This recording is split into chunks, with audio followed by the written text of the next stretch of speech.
Today's respect perspective: professionalism without compromise.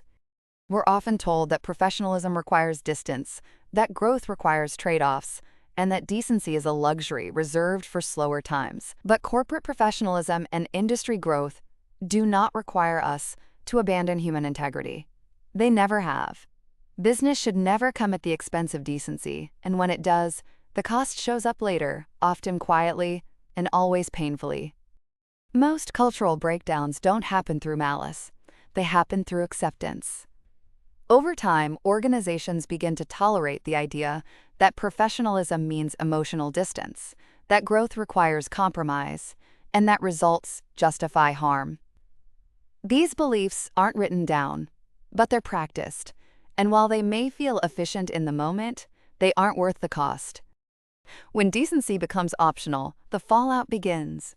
Trust weakens, engagement drops, ethical lines blur just enough to be crossed again later. Burnout increases, performance becomes fragile, and organizations begin trading long-term stability for short-term relief.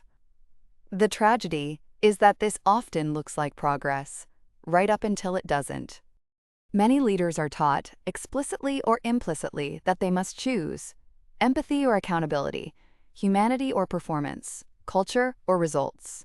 But this is not a leadership dilemma. It's a false trade-off created by poorly designed systems the strongest organizations refuse to choose. Decency is often mistaken for softness, integrity for inefficiency, morality for a lack of ambition. In reality, these are not obstacles to performance. They are the conditions that allow performance to last. Results built without them may be impressive, but they are rarely repeatable. Professionalism has been mischaracterized for a long time. It is not emotional suppression, it is not power imbalance, and it is certainly not silence in the face of harm. True professionalism is clarity. It is accountability applied fairly. It is respectful challenge and consistency, especially when pressure is high. This is what people trust.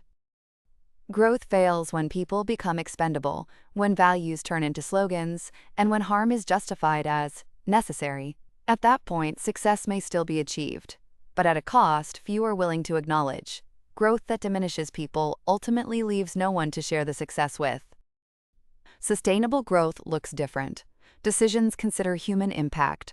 Standards are enforced with dignity. Leaders are trusted, not feared. Systems are designed to protect results, and people not force a choice between them. This is how organizations grow without hollowing themselves out. The respect perspective is not a soft philosophy, it's a structural one. It recognizes that performance, professionalism, and human dignity are not competing forces. When intentionally designed, they reinforce one another, and when they don't, something eventually breaks. Without structured respect, cultures fracture, us versus them thinking emerges. Conflict becomes personal. Accountability feels punitive rather than fair. High performers disengage, and leaders begin avoiding the very conversations their role requires. None of this is accidental. It's systemic. When respect is intentional, everything stabilizes. Expectations become clear. Accountability feels fair. Conflict becomes productive rather than destructive. Engagement holds under pressure, and leaders regain confidence, not because things are easier, but because the system supports them. Business does not exist outside morality, leadership does not exempt us from decency, and respect is not optional. Progress that requires integrity to be sacrificed is not progress at all. Growth will always demand decisions, and pressure will always test values. Years from now, success will be measured in numbers, but leadership will be remembered by people.